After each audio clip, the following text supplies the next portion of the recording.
We've got Maury on the job. Don't worry. We'll get it covered. So as Maury mentioned, my name is Edward Tenthoff. I'm a Managing Director and Senior Biotech Analyst at Piper Jaffray.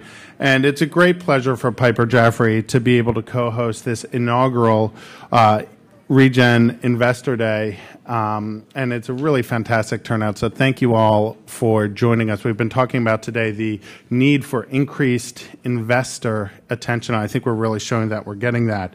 I'd like to start by sincerely thanking the organizers, especially for Maury bringing everybody up, and the Alliance for Regenerative Medicine, other sponsors, including the New York Stem Cell Foundation, for helping making today a reality.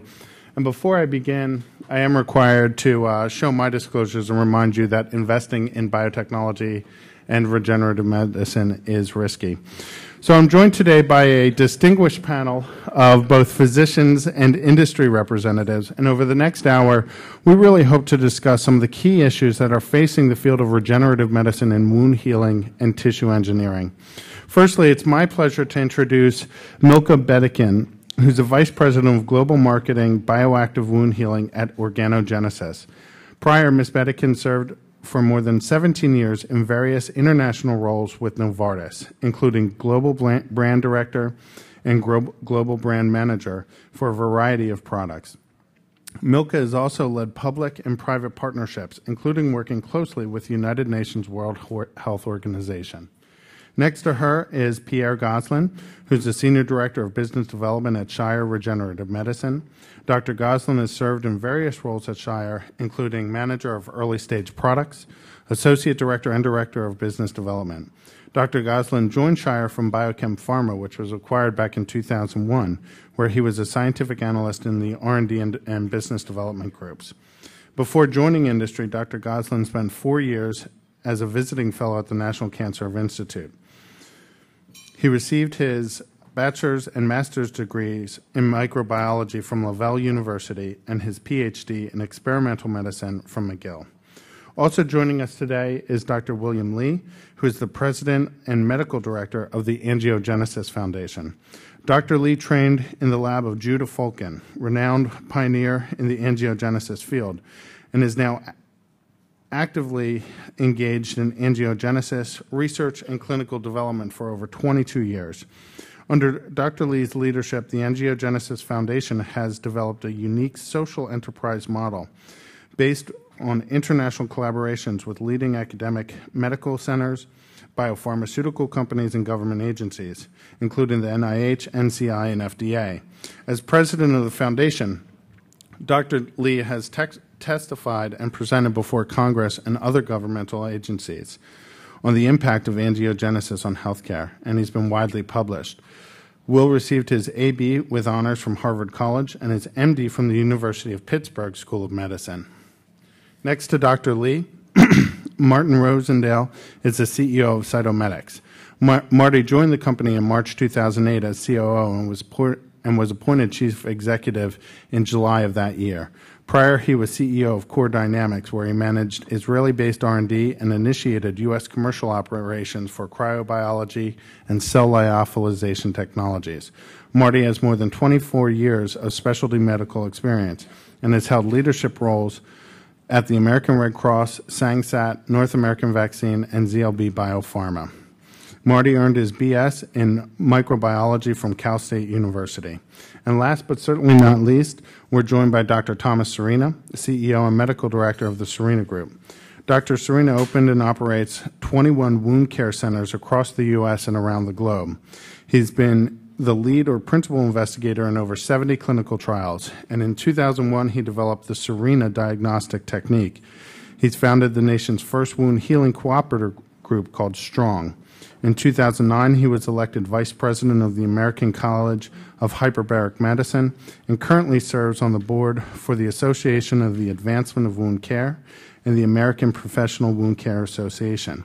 Dr. Serena is Phi Beta Kappa graduate of the College of William & Mary and Penn State Medical School, and he completed his residency in surgery at the Milton S. Hershey Medical Center with fellowship training in plastic and reconstructive surgery at Southern Illinois University.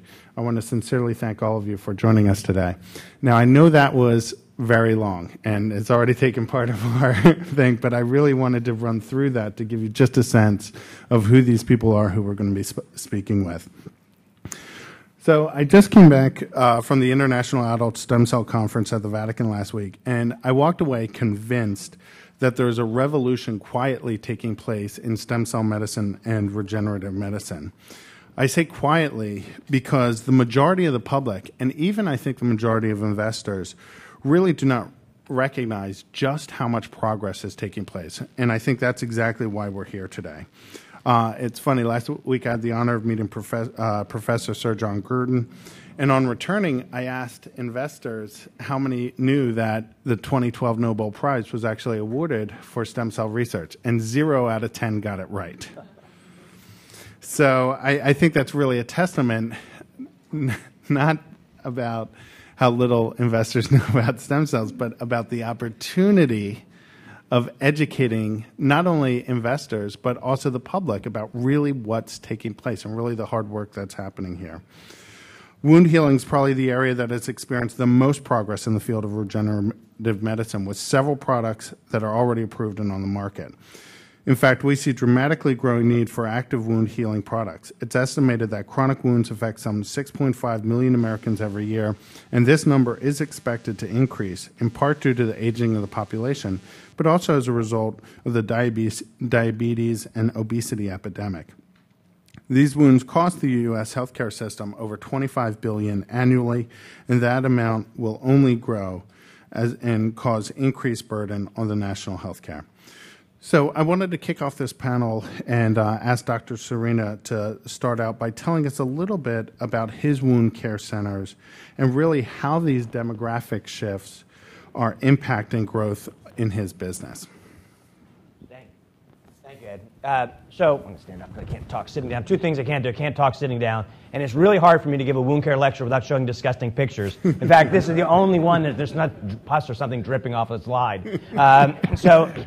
I'm a vascular surgeon by training, and we got this bright idea that we should open up wound and hyperbaric centers as hospital outpatient departments to take what is and still is largely a fragmented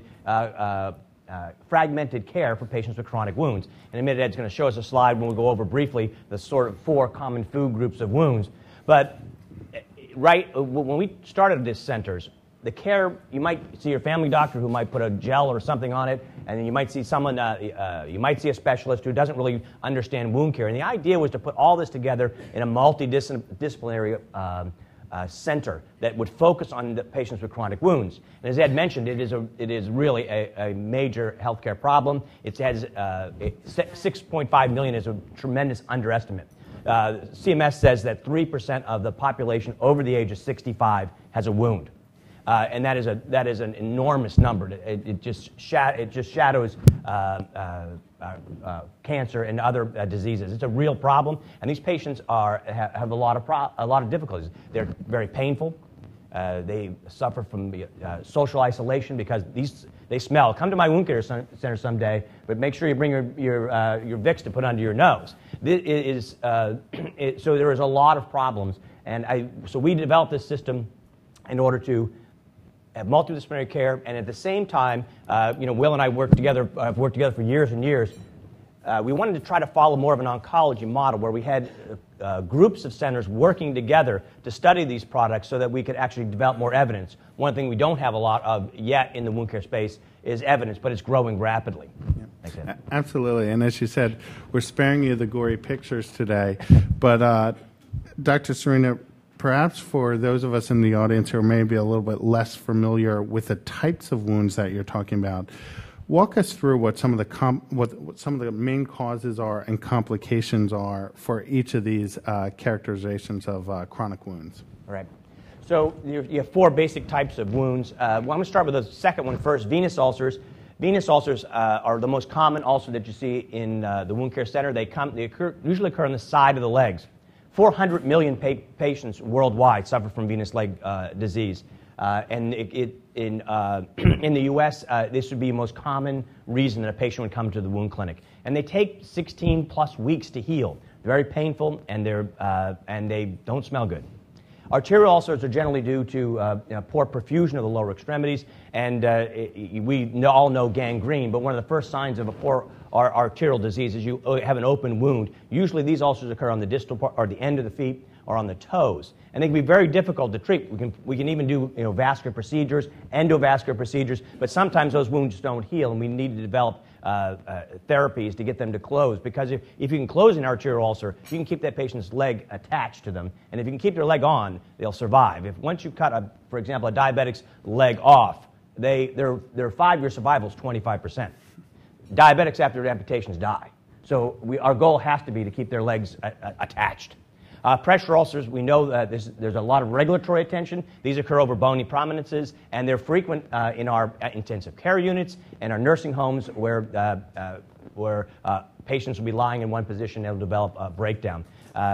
There's a lot of focus on treatment of pressure ulcers, but more focus now for us is on preventing them, and ways and technologies and diagnostics that we can use to prevent them from occurring. And then diabetic foot ulcers, again, the most common complication of diabetes is a foot ulcer. 2% annual incidence of foot ulcers in the diabetic population. In the U.S., there's about a little over 8% of the population has diabetes. The most common complication that group will get is diabetic foot ulcerations, and it really is a major health issue for patients with diabetes. Thanks, Tom, for that overview. I mean, it's a massive problem, and these are very, very severe complications and really growing.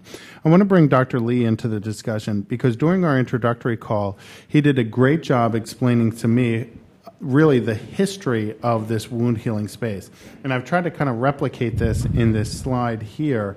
But Dr. Lee, perhaps you can walk us back through at the high level the history and describe really how Regen Med products have impacted the wound healing sector. Yeah, so let me first frame the fact that I'm an internist by training and a vascular biologist as well. And so when I look at the history, both recent and of technology, and then thinking about from a forecasting perspective where things are going, I'm looking at it from really this sort of bridge between what we understand about the disease state from the healthy state, and then how can we leverage science to develop commercialized technologies. In my world of angiogenesis, we've looked at everything from oncology to ophthalmology to cardiovascular to wound care. And wound care, in fact, is the first and predicate field in which the angiogenesis world and now the regenerative world, I think, can look for its origins. Basically, prior to basically 1998, the entire field of wound care was just about what we used to call the goops and gauze era. If you had a wound, the people who took care of you were generally nurses who try to do what they could to prevent the wound from getting worse. Some topical salves and ointments, some antibiotics, and then putting dressings on them. That was really about it. The entire industry was based on that. Around the same time, though, the science had matured enough to begin teasing apart some of the molecular factors for tissue repair. And we're still really building on this today. Growth factors, cytokine, inflammatory mediators, proteases, extracellular matrix, stroma.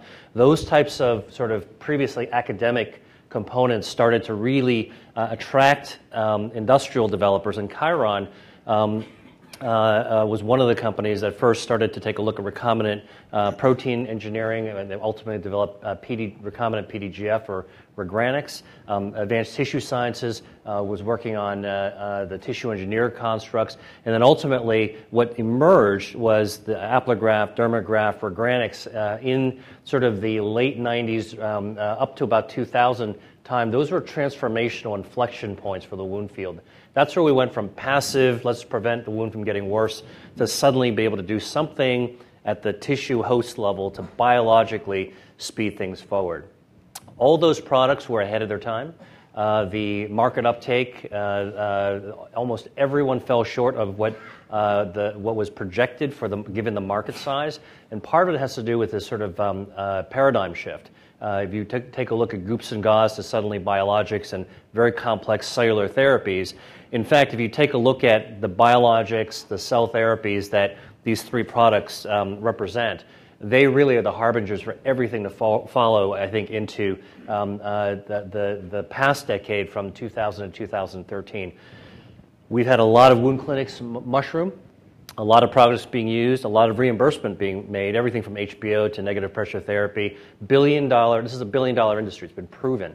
The problem, what's not been proven, are the issues that I think are going to, that led to confusion and are going to really lead to the next generation. And some of the confusion, I'll just tell you, is the fact that we really are still treating patients all the same.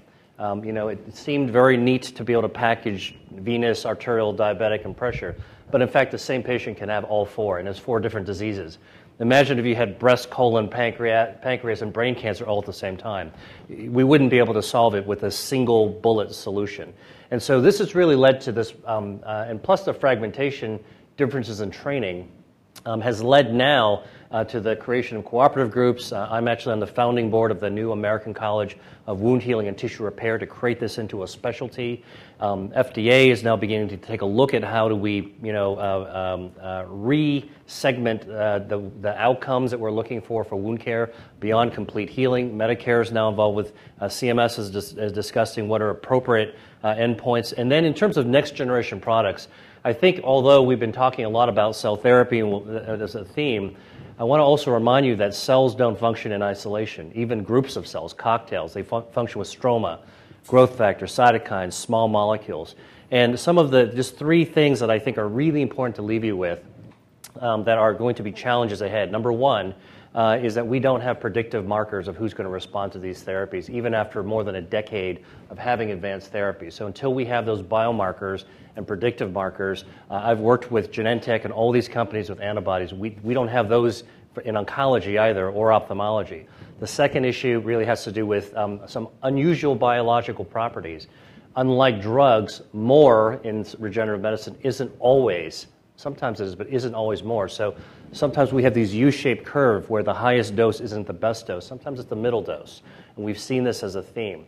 And the third issue is really that reimbursement is going to be really either the path forward or the stopping block, the brick wall for all this innovation, regardless of whether you're talking about wound or not. And CMS is now beginning to ask, what are patient-centered, disease-specific endpoints? We don't really have them in wound care yet, beyond simply shuttering the wound. And so I think as we look at next-generation products, these are going to be the guiding scientific, clinical, and regulatory, commercial, and reimbursement issues we face. That's incredibly helpful, and we'll come back to reimbursement in a minute. But I do want to pick up on this point that you've made, and Dr. Serena, bring you into this too, because you've really both been adamant about describing to me this current time of confusion and your desires to really base therapy on clinical data. And Dr. Lee, you started to mention some of the efforts. Dr. Serena, you started to talk about diagnostics, but maybe together you can talk to us about what, in your view, really needs to be done to kind of codify or standardize the industry, and what are some of these efforts that are taking place right now? Well, let me just start. I'll take the first part of that, standardizing the industry. And, actually, Will and I in the back were just having this discussion about we have almost 1,000 wound clinics in the United States, and that's a dream that's really come true, except that it isn't. Because the quality of care in one wound clinic that's run by a group of nurses versus one that's run by foot and ankle specialists versus one that's run by MDs, and I'm not qualifying any of those. They could all be equally as good, but there's a lot of variation in how good they are. And one of the goals has to be for us to develop a specialty. A lot of these wound clinics right now are being staffed by people that work 4 hours a week in the wound clinic, and then they go back to their regular practice, whether it be internal medicine, surgery, dermatology. And that's just not the way to run a specialty. You wouldn't go to your cardiologist if you only practiced cardiology every 4 hours a week. So we need to develop a true wound healing specialty, and it's beginning to develop. And when we do that, then we'll be able to do the cooperative groups will follow, and also utilization of the products will increase. I would add to that that wounds are complex and require multidisciplinary care. And again, many patients will present or come to the clinic with a chronic wound. But I can tell you, even in the situation with the Boston Marathon, all of those people who had shrapnel injuries, they're all at risk for having those acute wounds post-amputation to turn them into problem chronic wounds. And it could be even a young, healthy person who isn't fitted properly with a prosthetic that just keeps on rubbing against that, or an older person who has underlying diabetes, who will develop diabetes, or has underlying cardiovascular disease. So I think we're really taking a look at very complicated situations that require multidisciplinary care, everything from the endocrinologist to the primary care doctor to the nurse specialist, social worker, even the dietitian, because bad nutrition compromises the ability to heal from the inside out. And so as we think about some of these advanced biologic cell or peptide or even gene type of therapies for wound healing, all of which are in development now, at the end of the day, at the point of care, and going forward to putting somebody who's may not be visibly debilitated, but getting them back into a complete state of healing or health, I think it's going to require many different entities to come together to create those multidisciplinary guidelines that don't exist presently. That's great. So with that kind of high-level overview, and I really appreciate the doctor's perspectives on that, I want to bring in some of the industry perspective here as well. And I think a good place to start with that is around the regulatory process for wound healing, which I think it's been described to me sometimes as somewhat of an uneven playing field. Regenerative, which was mentioned, or platelet-derived growth factor, did receive a biologic license application, or BLA, for diabetic foot ulcers. We have here Milka from Organogenesis, who manufactures and sells Apligraf, and also Pierre from Shire, who purchased advanced biohealing for Dermagraft. And I was wondering, Milka, if you could tell us a little bit about Apligraf and also the regulatory process and the data set that you went through to get that drug approved. Sure, thank you. Apligraf, Organogenesis lead product, is a unique cell-based living product. It contains two cell types, keratinocytes and fibroblasts, embedded in a type 1 collagen matrix. It's the only cell-based product that has two indications, both for venous leg ulcers that Dr. Serena was describing and diabetic foot ulcers. The first PMA approval was obtained in 1998, and it was approved as a class 3 medical device. And then in 2000, we had the diabetic foot indication approval. FDA now considers that all cell-based therapies should be regulated or must be regulated through CBER. And just recently, last year, we had a new product that was approved in a different therapeutic area in oral surgery, and it went through CBER and was approved as through the BLA process. So for Apligraf, we had to prepare full phase 1, 2, 3 development programs, and a comprehensive CMC dossier was submitted, and we went through stringent guidelines and rigorous reviews by the FDA. We had to go through panels, and both Apligraf and the Gintuit, our new product, received positive outcomes from the panel. That's great. Now, just to further complicate things, so we've got BLA, we've got PMA, we've also got 510K on the med device side. Marty, tell us a little bit about your products, if you would, and kind of what your approval experience has been. Sure. So Cytomedix is a fully integrated regenerative medicine company. We have two commercial products in the marketplace today that are both point-of-care medical devices that have been cleared by the FDA under the 510K process. They both derive a platelet-enriched therapy that is applied at the point of care. So because these are medical devices that process blood or bone marrow to produce this therapy, they were cleared under the 510K process versus a PMA or the other applications that we've talked about here today, which in some ways is a lower hurdle. In fact, I think my colleagues here on the panel would definitely suggest that it's a lower hurdle. The challenge that it presents, though, then becomes a challenge of reimbursement, because the requirement for CMS to provide adequate reimbursement is higher, or the bar is higher than the FDA requirement in order to get a 510K clearance approved. And I know we're going to get into reimbursement a little bit later, but just to kind of set the stage for that. When I joined the company in March of 2008, at that point we had one product, which was the Autologel system, and as I said, it's a point-of-care medical device to process blood and produce a platelet-enriched biologic wound care therapy. And at that time, we had completed a small randomized controlled trial in diabetic foot ulcers that got us the 510(k) clearance application. But we suffered from a significant challenge in that there was a long-standing non-coverage national coverage decision from CMS not to cover autologous blood products used to treat chronic wounds. So if you talk to entrepreneurs, you've probably heard them say that it's easier to start a new company than it is to turn around a struggling company. That's certainly true. In this case, it's also much easier to get and drive reimbursement when you don't already face a negative reimbursement decision. So we had a significant challenge that we had to face, and we, in fact, recently got that decision turned around. But when we get to more of a discussion on reimbursement, Ted, I'll kind of fill everybody in on what we learned from CMS about what they're looking for, what they want to see. And I certainly make the recommendation to everybody that has a product in development that it's not too early to be thinking about reimbursement and what you're going to need to do there. And we will pick up that thread a little bit later.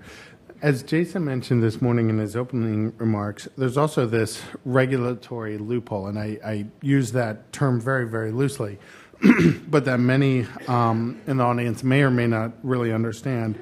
And this offers an alternative path for regenerative medicine products to get to market, known as 361. And 361, just as a touch of background, was really originally established to provide structure to the organ and tissue transplant industry, and in particular around best practices to prevent infection and contamination of these products.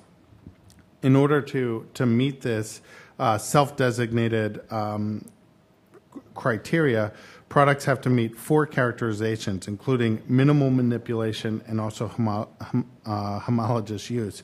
And that's just 2 of the 4 in order to fall under Section 361. But there is a tissue reference group, or TRG, which reviews these designations. So everybody got that so far? 361, self-designation, couple definitions, and then a tissue reference group, which kind of reviews these. And I'll kind of open this one to the group because I think this starts to really expand this period of confusion where when we have a regulatory process in place, you can start to understand how these products stack up to each other.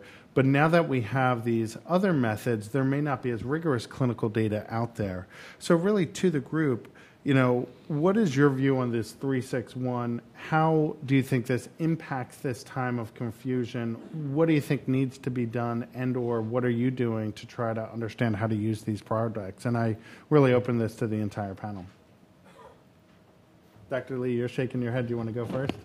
Well, I think it goes back to this issue about evidence. I think when we get into regenerative therapies, what's really critical is we're applying new knowledge to compromised tissue. And we have to be able to show, as was mentioned in the opening session, we really need to have a clearly well-defined clinical impact that has some durable meaning. That's important for every stakeholder in the value chain for this field. The issue about even 510(k) and certainly 361 is that it allows lots of groups with lower bars that really focus their investment on marketing as opposed to evidence generation to get in there and flood the field. That's detrimental when the experience with products that don't have evidence may not necessarily have good clinical results, and that leads to erosion of confidence in the products.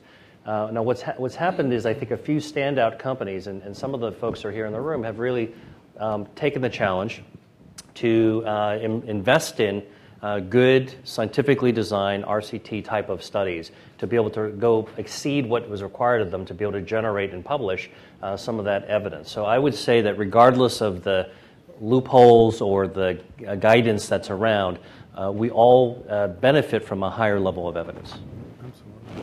Ted, if I could add to that. Please.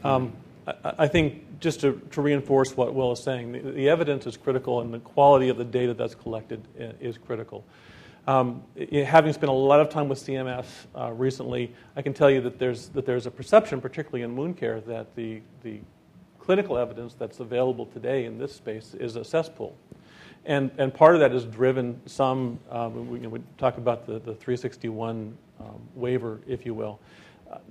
The evidence needs to be collected. Evidence of effectiveness and efficacy needs to be collected to support the use of these products and technologies so that physicians like Tom and the physicians that work with him in his group can feel comfortable about how they use these products, that the products are being used appropriately, that they're being used in a standardized way, that they're being applied when they should be applied, and that the usual and optimal care that's being provided along with these products is also appropriate.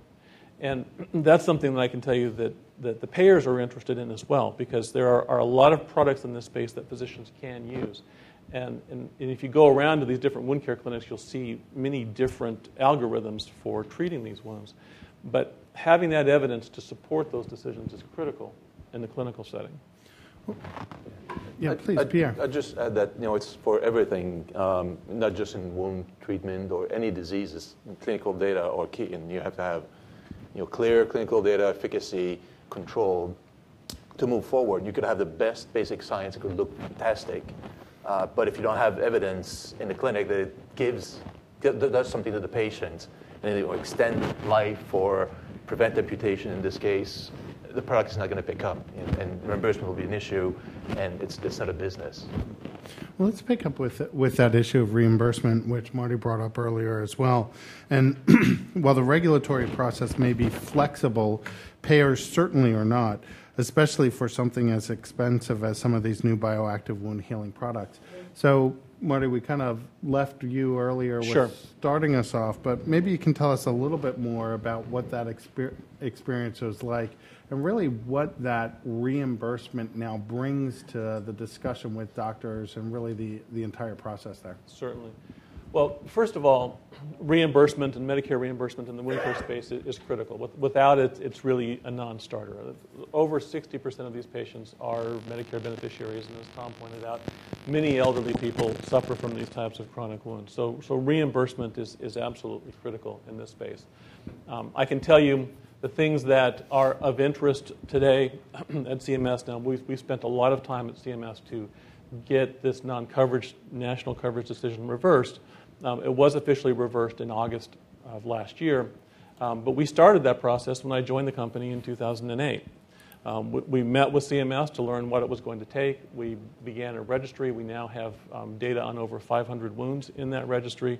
From that, we published 9 peer-reviewed publications, and it took that concerted effort in order to get this decision reversed. But the kinds of things that they're interested in at that level, and I would say you could say maybe a value of having to deal with a non-coverage decision is that we got into a lot of discussions with CMS that you wouldn't have unless you faced this, right? About specifically what they needed to see to change their decision, to change this decision. They wanted to understand, first of all, the effectiveness of the product, how well it works in the clinic.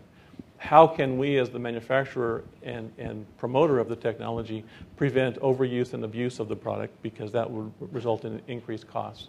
How can we make determinations if this works on 84% of the patients, if it can heal 84% of these wounds, but not all of them? In that 16%, how do you know when to stop?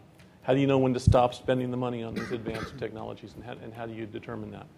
And then, while the coverage group will tell you that they don't make decisions based on cost, having spent a lot of time now on Capitol Hill, as recently as Monday in Congressman Chris Van Hollen's office, cost is very important. This is the era of sequestration. This is the era of budget deficits, and cost is very important as we go forward. And they want to understand what's the cost going to be, how's it going to affect the overall budget. They want to understand, again, how we can prevent overuse and abuse, because that increases costs. And they want to make sure that the process is highly standardized. So it is about the data, but it's also about how the product will be used, about the process, and about how we can manage that and standardize that use. That's great. And Pierre or Milka, do you have anything to add from the industry side on reimbursement? Yeah, maybe I'd just add that we also need to look at, we tend to be very US-centric, and when we're thinking about this and looking at, for especially companies in the US and looking at this, but there's all the complications of approval, reimbursement, all this in the US and the payers. And this, when you go to another country, it could be a completely different ballgame. And we have to look as we develop products of what is going to be needed for approval, reimbursement in the US and try to bridge this with other markets as well. And that's the same for, we come from, in Shire, a lot of more history in the small molecule, in the proteins field. And it's the same thing. It's not going to be different in the regenerative medicine space. So we need to look a bit broader and plan early. I guess the point is to plan earlier for that than later. And I'm going to ask Laura and Bethany to get the microphones ready for the audience. But before we do, Tom, from your end, how much does reimbursement impact your treatment decisions? So not only from what kind of reimbursement or insurance a patient has, but also as you're evaluating different options to treat the wounds that you walked us through earlier, how does this kind of factor in sort of from your clinic side? Well, I think there's 2 points. One is in the wound care space, there's no margin to absorb the cost of a product at all. As Marty mentioned earlier, reimbursement is everything. If you do not have reimbursement for your product, you don't have a product. No matter how good it is, no one will use it. One of the opportunities on the reimbursement side, and I'm going to say this because it's a financial meeting, not a wound care meeting, is that most of the things we use in the wound care space are not very well reimbursed to the physician or facility. Oftentimes, all we really do is break even using an advanced product. We do it for the care of our patients. The opportunity would come where if there was if we had a procedure, much like when I was in vascular surgery, stenting and things of that nature, those are lucrative procedures for the specialty, help the specialty grow. And I think I think as we go to CMS, as we do these products, it would behoove industry if we could get better reimbursement for the clinics itself. And I know there are some folks working on that now, but it probably won't happen. But on the second, I think the second point, maybe not so much about reimbursement, more about the use of the products. I think, if anything, the advanced products are probably underutilized. There's a lot of patients that would benefit from them, but the physicians don't really know which product to use when. And I think a real opportunity and unmet need in our space is biomarkers and diagnostics. We have some absolutely fabulous products, but if we had diagnostics could tell us when to use it or when, or which, as Marty mentioned, the 84%. Well, how can we find that 16% that aren't going to respond? If I had a test that would tell me that, I would then be able to use it. And I think when we have met with CMS in the past, they're looking for the same guidance. When do you start the product? When do you stop the product? And how do I know it's going to work the best on? Excellent. Dr. Lee, please. Yeah, so I want to bridge that and comment on something a point was made earlier in the cardiovascular session, which was that, that regenerative medicine is sort of single-use therapies. That's not going to happen in the wound space. These are multiple uses. These are car wrecks. You don't go in once and just put a new spark plug in. Taking care of these chronic wounds, at least to date, has required multiple treatments. And the care pathway for wound care is challenging. It's fragmented. And so getting patients to come back in every 3 weeks or every 2 weeks or perhaps even more frequently with some of the more advanced products may wind up becoming a problem. And so the other issue actually has to do with how could we get better outcomes is probably earlier treatments of advanced products. This has been a big sort of monkey on the back of all the wound care product developers is, we wait until the very end before we actually do treatment. So you would never hold an antibiotic to somebody who has a bad chest X-ray and a fever and wait until they're septic before you give them an antibiotic. And yet that's kind of been the practice, is that you don't give an advanced product until you're at the very end stages. So the other issue is that we're more likely to have success in this field with early, swift intervention, potentially very early in the game. Great, excellent. So those are really fantastic points. So I do want to open it up and see if there's any questions from the audience. Please. Thank you. So I haven't heard the word stem medicine yet, and I'm wondering, thank you. I don't know about these products that are out, so I'll ask an, excuse me, scientific question. So if you treated a wound, for example, with the Yamanaka factors, who shared the Nobel Prize with John, would you then get this wound healing happening faster? And do you apply any of the stem cell growth factors or the MMPs that cleave the receptors responsible for stem cell generation? Well, I mean, I'll take the last part first, the MMP part. We're actually trying to decrease MMP. And proteases, chronic wounds have enormously high levels of harmful proteases. So actually, a lot of the technologies are focused on decreasing them, and particularly decreasing them before you do things like put platelet gels or bioengineered products on them. As far as stem cells are concerned, I know people are looking at it. There's a number of groups that are studying it. Will, maybe you know a little bit more of that. Yeah, I mean, I think that there have been the use of the application of autologous stem cells to chronic wounds, small case series. I think even more exciting is that there are some of the biologics that are regenerative, so they actually they can mobilize or help to guide homing. Those are actually coming into clinical development. And then the other issue that's really interesting is that some of the advanced products today actually cause the local impaired tissue to upregulate endogenous stem cell factors or recruitment of stem cells. So I think you're going to hear this afternoon about amniotic membrane. You're going to hear about some of these other products. Even platelet factors are themselves intrinsically regenerative. And so rather than just throwing stem cells, at the wound, perhaps we could also help to reboot the system and help to mobilize the patient's own reservoirs. And Laura, we had another question over here. Thank you. I'm asking this as an investor, a non-scientist, non-doctor, and I just wonder what I'm missing here, because I heard Dr. Lee mention this period of confusion over the last 10 years or so. I'm looking at problems in reimbursement. I'm looking at, we've got a car wreck here, and how do you define a product here? I know Regenerative was not successful when it came out, and for a whole range of reasons. There's clinics that need to be formed to do wound healing specialties. So how does one approach me as an investor and say, this is an exciting space to be in, and I've got a new growth factor, a new stem cell, and you want my money, and tell me why I should give it to you, please. I'm happy to take a first crack at this. Well, first of all, from an investor perspective, it's good to get in before everybody else does. So the issue is that the market forces that are driving this are huge. Obesity, diabetes, aging. Those are the magic three, the three-legged stool that's going to make this an enormous market opportunity.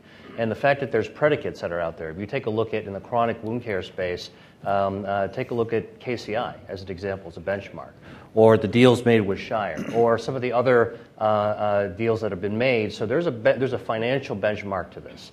Add to that the fact that there are approval pathways for complex biologically driven products that have actually gotten on the market, and you've really kind of been able to see the first dirt roads into the Amazon. So the question is, can you actually get in there and take a look at the real estate that could be developed?